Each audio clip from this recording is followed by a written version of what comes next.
For generations, water has been used for generating power. I've come now to the water mill at Blairgowrie, which is still in operation.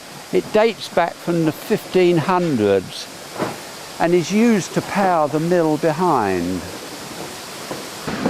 The amount of power you can generate is proportional to the flow rate, but also the height difference between the inlet and outlet, referred to as the head. If the head is high, you need only a relatively small amount of flow to produce a given amount of power.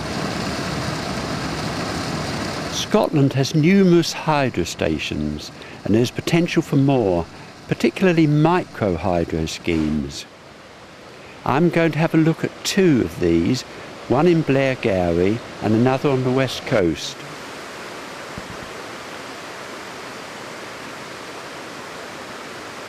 I've come to Brooklinn Mill in Blairgowrie to see one of Scotland's newest microhydro schemes and to see Tim Copeland here, who's actually constructed this. Can you just explain a little bit about it, Tim?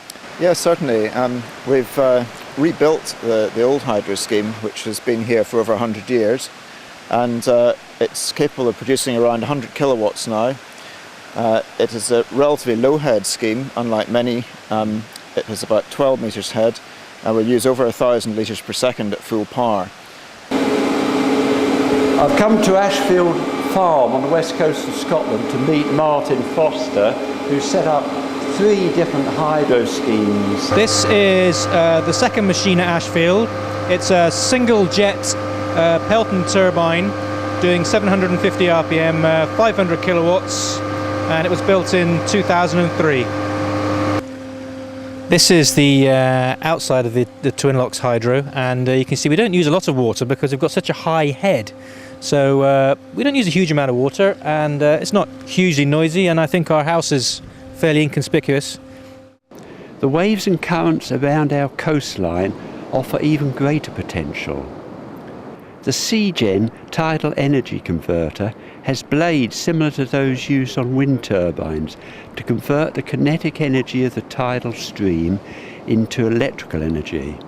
The amount of power you can extract is proportional to the density of the fluid, so for a similar flow velocity and propeller size, a water turbine will generate more than 800 times more power than a wind turbine.